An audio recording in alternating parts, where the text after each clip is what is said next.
What's up, Zoomies? Welcome back to the HVAC Zoomies podcast, hosted by Rhydon and Rachael.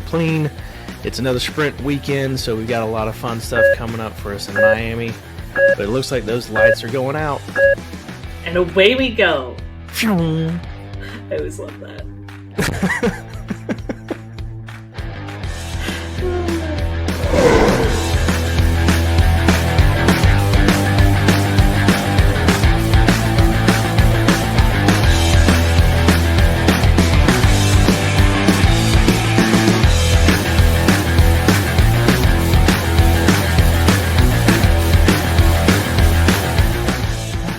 Welcome back, everybody. Like I said, I'm Rhydon. She's Rachael. She owns Spectrum Air Solutions up in Canada, so this is an always fun North American collaboration to talk about HVAC news real fast, so we can talk about cars that go real fast. So kicking off our HVAC news portion, probably the most pressing matter of the last several weeks. We touched on it a little bit before the racing Jetta, and it has only gotten worse in the last few weeks. So R-454B, currently it is continuing to be a major shortage headache, not due to lack of refrigerant, but due to lack of drums and stems for the drums. Now, the interesting thing is a lot of people keep trying to say that, well, I'm not having any issues because I've got R32. Well, that's great, but you're using the same drums and the same stems. At some point, you're going to have an issue there. The headache is a lot more brands went to 454 than R32. So the demand has not caught up yet, but it potentially could. And the other thing is, R32, I hate to say it, I don't think is the long-term savior, because in 2029 and 2030, it already is going to have to start being phased out because the GWP ceiling is being lowered again, and R32 will be above it. So it's not even going to get a full 10-year life cycle. And they are advertising it as at least here, as a low GWP refrigerant. And it is a low GWP refrigerant compared to what 410 was, since 410 is over 2,000. But when they drop the ceiling again in 5 years, 32 is just gonna have to go away. So I'm yet to really understand why Daikin Amanda Goodman went there, other than the fact that they had a patent on it. Yeah. Yes, we're in for a world of hurt, I think, in the next I would say the next 10 years, give or take. Well, and I think we got to get through this crazy summer first. I think this is going to be, what's crazy is they were wanting to do a Sear 2 changeover and the refrigerant changeover in 2023. And like Sear 2 was a nightmare. The refrigerant is becoming a nightmare. I can't imagine how much of a pain in the butt it would have been if we did both of those in 2023. It's true. But we're seeing anywhere from $1,100 to $1,800 a drum for 454. Much higher up north here in Canada. So, yeah. Where are you guys at? I don't know exactly, but I know it's the last I checked it was over 2,000. God, it's insane. Yeah. This was a while ago too. This was, I think, probably I would say a good 4 months ago when last I checked, and it was over 2,000 then. So, with the current economy the way it is, I think we're going to see. It's going to get a lot worse before it gets better. Yeah, I unfortunately believe the same thing. So, now that we've talked about the real elephant in the HVAC room, I saw another article, this one on Cooling Post, that Copeland, which we've talked about Copeland a lot the last couple of articles for stuff overseas, but they are doing all kinds of stuff. So they just received or were recipient of a 4.6 million pound grant for heat pump production or heat pump compressor production in Ireland. Amazing. So I know the last show we talked about people in Britain and the UK thinking heat pumps were too expensive, but you can tell, a couple weeks later, something like this goes through, that heat pump conversion is a major push for the United Kingdom in general, or stuff like that wouldn't happen. So I have a feeling that you're going to see heat pump prices and alternatives to a lot of things start to change over there. But we'll see. This is obviously a step in that direction. I think with the recent elections, and I know this is going to, stir up some people, but with the recent election here in Canada, I think you're going to see some grants coming back, hopefully to encourage more heat pump conversions and things. So heat pumps aren't going away, and expensive or not, they're here, and they you're just going to see this development grow more and more. Like it's not going anywhere. Yeah, and inverter technology is caught up and is starting to surpass a lot of geothermal Mm, that was the big driving thing for super high efficient stuff 20, 30 right. years ago. Yep. But you can do a lot more in terms of space with an inverter as you can all the things you have to have in place to do true geothermal. So I think geo still is going to have a presence in certain markets in certain places, but inverters are really coming out strong. And the more they keep doing these cold climate models, they can just go down to lower and lower temperatures. The more you're going to see that be the most common thing. Yeah, and it has to evolve. There has to be some, because we're in what you would call a hostile weather environment. So Yep. you have to.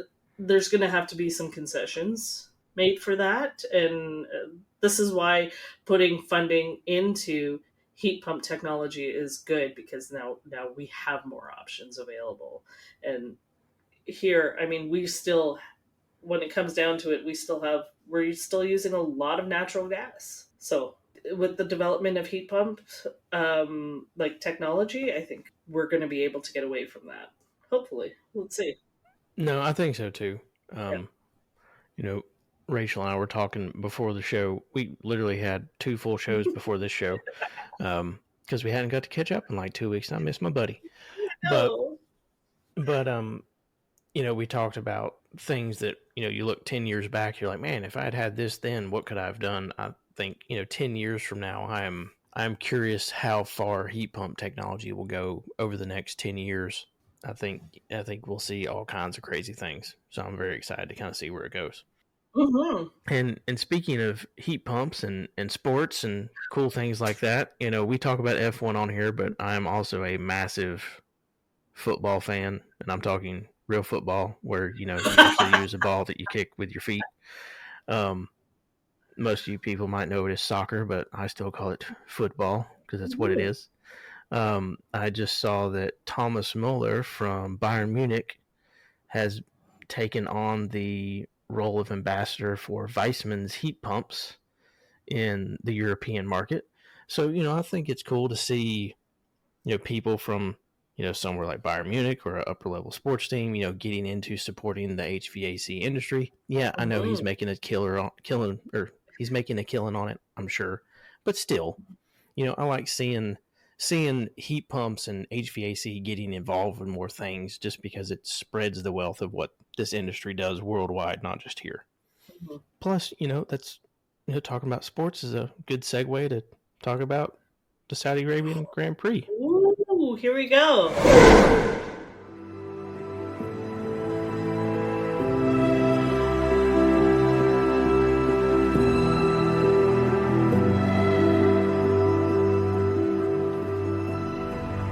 Since 1961, JP Lamborn Company has been the name behind some of the best flexible duct products in the business. A third-generation family-owned company that built its legacy on integrity, innovation, and service. That same spirit drives them today, with antimicrobial technology, top-tier materials, and a relentless focus on quality. When contractors need a product they can stand behind, JPL delivers. It's more than just flex duct, it's peace of mind. JPL, the name you know, the quality you trust, and the flex that delivers.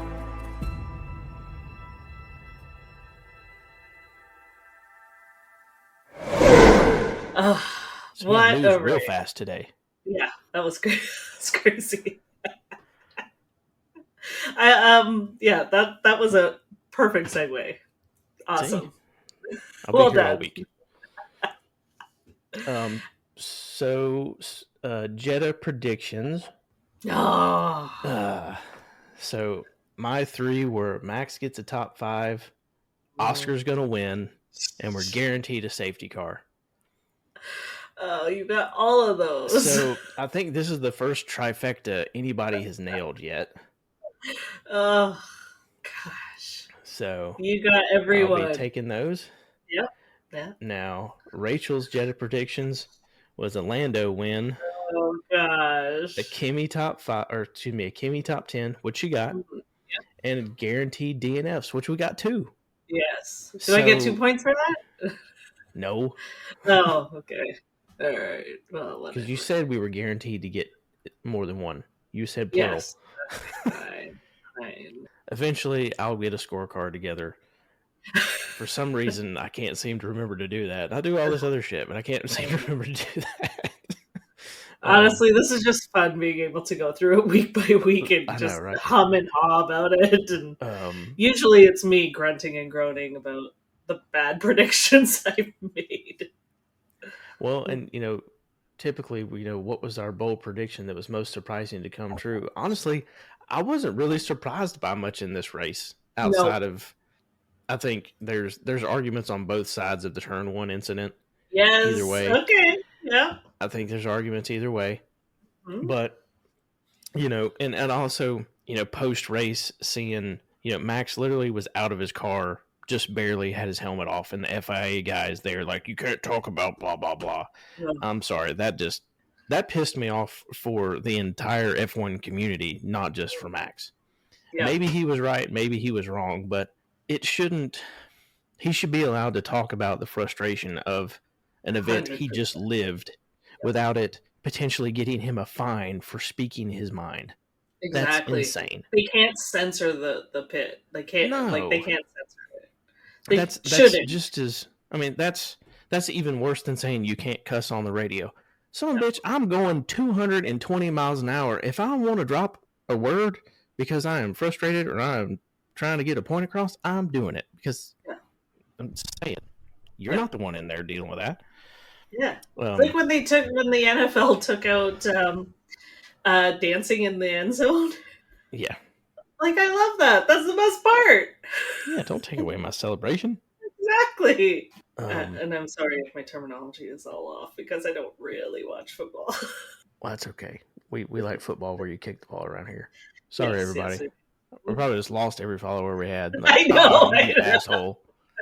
Hey, I grew up a Raiders fan, okay? I understand getting your ass kicked as a football fan.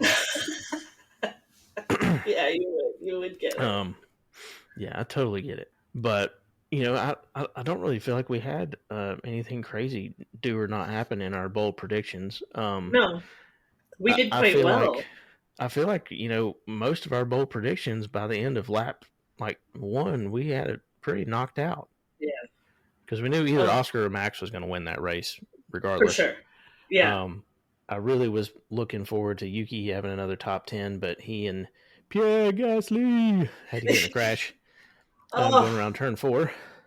Gosh, that made me so sad. Well, and I thought Yuki was going to be able to continue, but once he got back to the pits and they just packed it up. I think he had too much rear wing damage from where he hit the wall. Yeah. But, and then we got that safety car, which I was honestly so impressed that we didn't have multiple other incidents. Yes, same. I was very surprised with that because I thought there would be like 5 DNFs. I thought it would be way more brutal. With as many rookies as there were, and with the fact that Lance Stroll never has good success around that track. The whipping boy of F1, Lance Stroll. Oh, poor guy. Poor Lance. So, a couple interesting points. Oscar's overtake on Lewis on turn 22 was nuts. I felt like that deserves its own reel with a Max Verstappen song. Yes. I'm very impressed by the young man. Oh my gosh. Incredible. Lando fought back, but that Q3 crash pretty much he was, unless something crazy happened, he wasn't going to win that race. He really gets in his head about stuff. He does. Like, you can tell, like, when he's not fully there. You can totally see it in his driving. It's pretty wild. Yep. Yeah. And I think, he's been having to deal with the fact that Oscar's really good, but now now that he is truly in the battle between him and Oscar for who's going to actually get McLaren's backing, I have a feeling by the midway point in the season, McLaren's going to have to pick a team or pick a side when it comes to driver's position. I think that's their whole thing, is that they don't pick a side, they pick the team. Yep. Right? That is kind of their whole thing that they've been pushing for years now. And I think that's a very positive thing, because it is a team sport. But there also comes a point where if you've got one driver that is up here versus one that's down here, and you want to win both trophies, then as long as they're both finishing within a certain spot, one of them needs to be your priority. I think there comes a point where you're going to have, okay, this guy gets to choose this because he's worked his butt off to score more points than you to this point. So there's going to have to be something somewhere. But, Lando fought back, P4. They are both remarkable drivers and very different drivers. But, very different drivers. Yeah, but they are both so good. How do you back that? How do you pick? And Oscar has been incredible, but Lando's so consistent. Which, I mean, they both are, really. Well, they both really have been since about Miami of last year, which, that's what's coming up. That was Lando's first win. So he's probably, I feel like he's going to be feeling like he has to try to push himself to he does be like, I did it last year here, I can do it again this year. But yeah. Also, I think he's done an incredible job of fixing his deficiencies, which was his starts. His starts were so bad. Yeah, his starts have been much, much better this year. Oh, incredible. That was one of my, season predictions, and like, I'm going to lose that one for sure. So Ferrari, a little bit, Charles goes long and makes it count. So well played, Charles Leclerc. He has proven time and time again that he can be a tire whisperer in that Ferrari. Yeah. He just knows that car so well. He does. Yeah. He's very attuned with that car. He's done very well with it. I'm trying to think, where did he start? Like P6, something like that. Where's my qualifying stuff? He started P4. Okay. So I couldn't remember if he was 4 or 6. But, he flipped the strategy around from everybody else. He was able to make it count. Now, Lando had it been a few more laps, then I think Lando probably could have gotten to him. And I'll be honest, Max was, the last 5 or 6 laps, Max was coming after Oscar. Oh yeah. Yeah, so Lando finished just over a second behind Charles. So he was within a lap or two of probably getting around him, just like Max was really hard charging at Oscar. If that had been a 57 lap race instead of a 50 lap race, I think we'd have had a much different ending. Yep. Yeah, I agree. It was getting really close. And then poor Lewis finished, he finished 7th, but I'll be honest, he is not happy in that car. He was uneventful. Yep. Really. It was just, it's kind of hard to watch him because you know what Lewis can do, but he's just not comfortable there. Nope. He still has that learning curve. Now our boys at Williams, I was very proud of the Carlos and Albon truck and trailer. I know, so good. I'm so happy. It was so nice to see Carlos land up 8th, I think 8th and 9th. So they were just ahead of Hajar. Yeah, really, really good show. It was great to watch that. Where did Carlos start? 6th. Okay, yeah. So that's not bad. He fell back just a little bit, but he qualified very well. He did. So you have full race results. Oscar in 1st, Max in 2nd, Charles in 3rd, Lando in 4th. George and Kimmy in 5th and 6th, which we haven't talked about the Mercs, but, a solid 4-6. They truly are, I think, the third best team on the grid right now. Mm-hmm. So, they're very consistent. George has been top 5 every single race. Yeah. Lewis in 7th, Carlos in 8th, Alex in 9th, Isaac Kajar in 10th, another solid performance for him. Yeah, here he comes. Yep. Fernando in 11th. He's knocking on the top 10. Yep. He did finish. Liam Lawson in 12th. Ollie Behrman and Esteban Ocon in 13th and 14th. This was not... I felt like at times they were going to have a good car there, but it just did not materialize for them. Mm-hmm. Oliver Behrman is such a good driver. I think I'm excited to see what comes next for him. Well, and he did so well in a Ferrari at Jetta last year. I truly thought he was going to have a little bit better showing. It just didn't work out for him. Yeah. Then Nico in 15th, Lance in 16th, Jack Doohan in 17th, Gabriel Borletto in 18th, and then Yuki and Pierre DNFs. Sad. So, yeah, very sad. So let's look at driver standing as of right now. So Oscar is in the lead with 99 points. Lando is second on 89. Max is third on 87. George is fourth on 73. And then Charles, pushing his way up the table, is fifth with 47.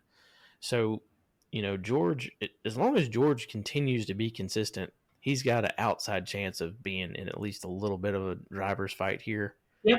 I do think before the season is over, there's going to be, Max is going to either probably get wrecked or something. So will Lando and Oscar. It would drive it would truly surprise me if we got through 24 races and those three guys didn't have a single, even just get involved in a wreck that wasn't their fault before it's over with.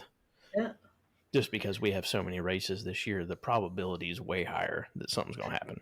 I would love and hate to see it, but I would like to see a McLaren mashup, because they're both going for it. They're both going so hard. I thought we were going to see a Max and Oscar on turn one, to be honest. Mm-hmm. Yeah, that was awesome. Had that been a different track, it would have been. Yeah, they got lucky that Max had the space to kind of go around. Because any other course that wouldn't have been the same outcome. Well, and I think that's probably that's the best launch off the line I've seen Oscar probably ever have. Yep. Yeah, it was so good. I was like, holy shit. And I kind of love that Max is the way he is, that he was like, I'm not giving the spot back until they tell me I have to. Right? And I thought about that longer and longer. I was like, he could have, it's like he could have let him have it back under the safety car. Yeah. Which to me, that would have made sense to do. Yep. But at the same time, it's like, well, am I actually going to be able to catch him? I don't know. Because they didn't really know their true race pace yet outside of what they thought it would be in practice. So who knew? I think they could have gotten another couple of laps because it seemed like Max's times were still continuing to improve even when he pitted. So I think they just had to cover off Oscar. Mm-hmm. But I think, because he had a 5-second penalty, he lost by 2.5 seconds, something like that. Yeah. So. Yeah, and that's the game. Do you give the spot back or do you take the 5-second penalty? And that's I don't think. Strategy. I think had he let Oscar back in front and then he tried to play the DRS game with him, Oscar eventually would have gotten by. And it would have burned up his tires so much more. He was better off attempting to eke out a 5-second lead than getting into a DRS battle because he knew the McLaren overall was faster in the lead than he was until he started reeling them in later in the race. But I think that also proved that the Red Bull was a little easier on its tires. Yeah. So I don't know. So this weekend we go back to a sprint format. First race in the U.S. of the year, the Crypto.com Miami Grand Prix.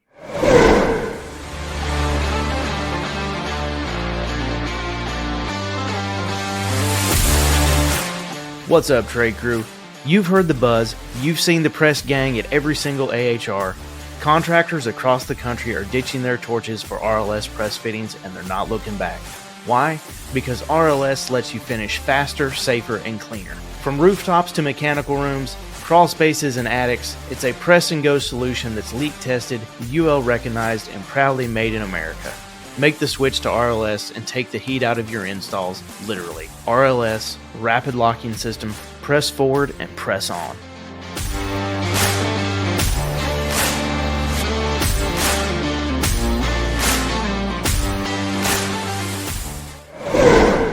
First GP in Miami was in 2022.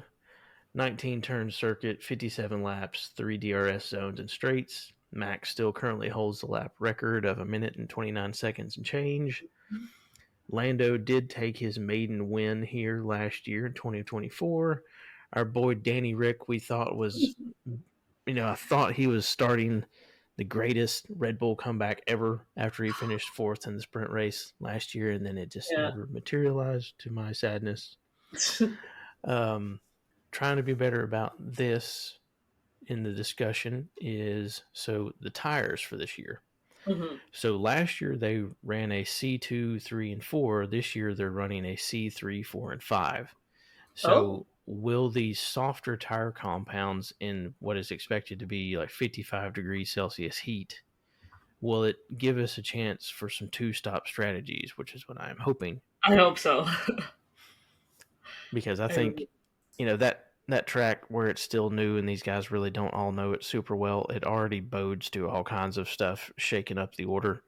Yeah. Having to figure out another pit stop in there would be amazing for, I think, an action-packed race. Oh yeah. Always. The two-stop races are always entertaining. It comes down to strategy. That's ultimately what it comes down to every time with a two-stop. And I love watching it and watching it all. Like, sometimes it's great success, and then most of the time it's tragedy, and I love it. Yep. Yeah. Another couple cool things for this race is we always get some interesting liveries in Miami. So the Racing Bulls team has got the pink summer edition Red Bull livery. Looks badass, honestly. Amazing. That might be the prettiest car I've seen. And then Ferrari has a co-design livery. So there's a larger Unicred and HP and some blue and white on there, a little bit more. They're still got that Ferrari red, but it's got a little bit extra blue and white on there. Yeah. For that. And then the Kick Sauber livery is like a art inspired one. It almost looks like they threw the green on there and just splattered the paint on the car. It's pretty cool looking too. Yeah, that's gonna be fun. So yeah, always Miami's always cool fun. Liveries. Yeah. So I had a friend of mine that she used to work, I think in 22 and 23, she was a bartender at that bar that you can see where they have all the boats like just parked out there for people to sit in, even though there's no water. It's just the boats are out there to sit in. So she used to bartend in that bar. That's awesome. 2 of the races. I was like, well, when do we get tickets? Yeah. I want to come to the bar during the race. Are you kidding me? That sounds amazing. So how does the battle between Max and McLaren look heading into the first U.S. race of the year? Thoughts?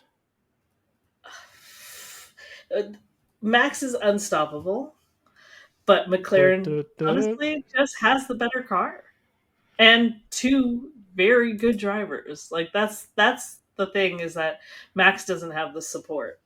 I think Oscar and Lando just perform as a team, right? I think they do. Now, supposedly Red Bull, I thought, is bringing a second part of an upgrade to this one. I think they got a part in Jeddah, a part here, and another one in Imola in a couple weeks. So I think they're in the midst of a group of upgrade packages. So I'm not sure what all it's bringing, but I'm curious, what we'll see over the next couple of races, if they can kind of pull McLaren back a little bit. But yeah, that's what Max, the season is shaping up to. It's Max versus McLaren. That's exactly what it is. Yeah. And then George is hanging out to pick up the pieces. That's pretty much what I feel like. I feel bad because George is a very consistent, very good driver, and we just, you don't pay as much attention to him because you just expect that he's going to do well, top 5, Yeah. but he's just not there yet with being, Well, in and the running. I don't even know if it's actually him. I think he's not in the same level of car. Yeah. Which, here's where that, everybody dogs on NASCAR, and it's not the way I do not like NASCAR the way I used to, because it is not the same. But there is much tighter regulation about how similar the vehicles or the cars have to be in some cases. So it's curious, if every single person had to be in the exact same chassis or the exact same this, and this, and there wasn't quite as much freedom as there is, I'm curious how good some of these guys would all be if they truly had the exact same machinery. Yeah, because then it's ultimately comes down to the driver. That's it. Right. So there's days when I wish like we could just take every one of them somewhere for a month. It's like you get to practice in this thing for 2 weeks. You get to work on setting it up, for another week after that. And then you're going to have a race on the 4th week. And you all have the same shit. Let's see really who is the best. Yeah. Yeah. I think that's where you'll see Max shine for sure. Yeah. Because he knows how to eke every little bit out of whatever he's got. Yep. That's an interesting concept. That'd be fun. That would be a really cool concept. You should pitch it to them. I should. Yeah. One of these days when I'm a billionaire, I can do cool stuff like that. Perfect. And we can watch from wherever we want to watch. Oh, from the bar, obviously, the boat bar. Perfect. But no, I think it would be interesting if it ever was to a place where they had to completely be all on the same page. Now, I know 2026 regulations, I think there's a bit more on the car that now has to all be uniform. And there's a certain love and hate with that, because I love the fact that teams really get to be unique, because I think that's where you really see competition be pushed to the next level, is when you have the room to do things differently. Outside of, at the same time, you like them to reel the regulation in a little bit. At the same time, you don't, because you want to see that constant progression and battle throughout the year. And that's what makes the constructors race so good. Yep. Well, which looks like, McLaren is just running away with this year. At the moment. Yeah. So key strategy calls. Now, like I said, we've got softer tires. We've got insane heat, looks like, for the weekend.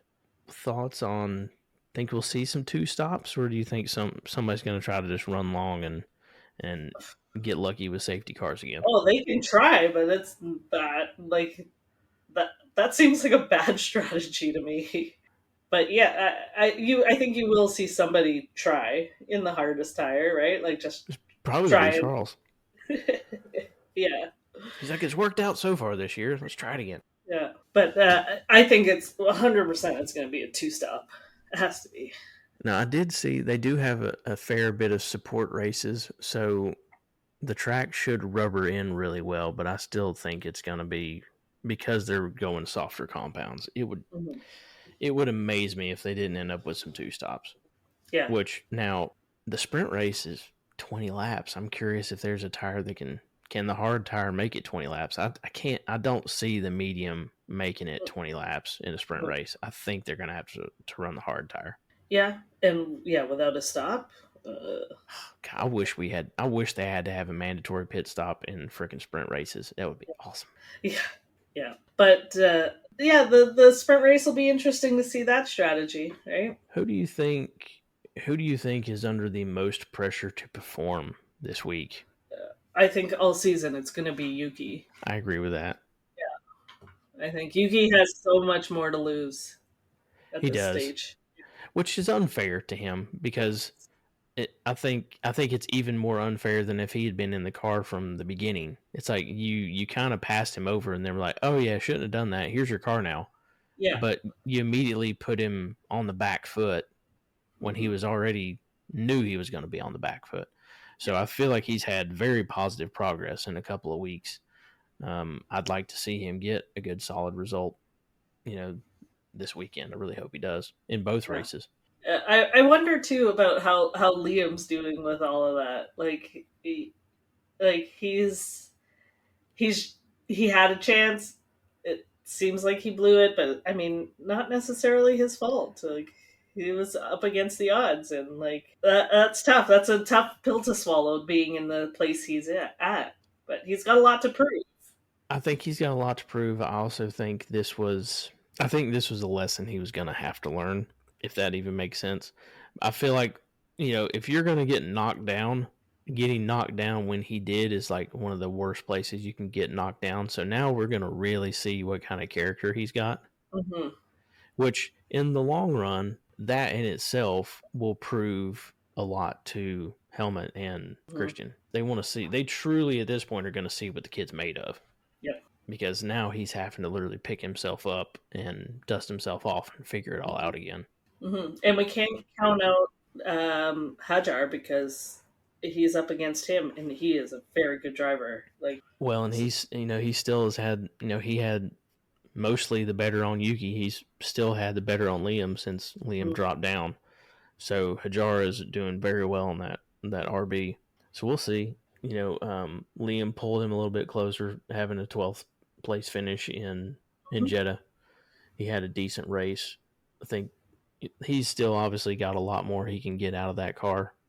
Yeah. So we'll see what happens when it comes to that. I also think that Lando has got some massive weight to perform this week, especially going back where he won last year, but also, he had a good race in Jeddah, but he, obviously we all know he kind of crapped the bed in qualifying, so he's got to make up for some of that. Yeah. And if he truly wants, the chance to fight for this, he's got to go and fight. Yes. Yeah, there's a big fight at the top for sure. But Oscar has just been dominant. Gosh. Like crazy. Good for him. He's incredible. Yeah. Well, and talking about Piastri asserting his dominance, we'll get into the bold predictions discussion. So we'll open it with our season bold predictions. So Rachel's full season bold predictions are: 1, Lando continues bad starts. No, I lost that. Yeah. Mercedes is going to struggle. There's still room for that. There's still plenty of room for that. Like I said, we'll see as these Ferrari upgrades and other things come in over the coming weeks what really happens. Then Yuki gets a podium. I still think that is a very solid potential prediction throughout this year because, like I said, lots of races, lots of potential of crazy stuff to happen. Yeah. And then my season predictions were Lewis is the first one to win in red, which he did it. Yeah, I don't care if it's a sprint race or not. It counts. It gets points. It counts. I honestly thought him winning there was going to help catapult him up a little bit in confidence, and I really don't feel like it did much. No, it didn't. Williams is going to get a podium. I think there's a very solid chance one of these boys is getting up on the podium before the year's over. And then Piastri asserts his dominance. So I've highlighted Piastri. I have highlighted asserts. I have not highlighted dominance yet, but he's getting there. Mm-hmm. He's getting there.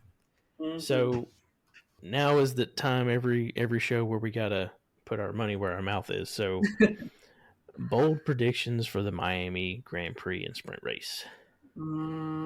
Well, we did talk about this, but I think it is going to be a 2-stop. Oh, good call. Yeah, I can't see it any other way. But Rachel's going with the 2-stop. Man, I could just be cheap and be like, Max gets a top 5, guaranteed point. No, I know, right? So, I'm gonna go. I think Lando gets his crown back. Ooh, okay. I mean, this course bodes well to him, right? So Lando gets a repeat win. Okay, that's a good one. All right. Over to you. Over to me.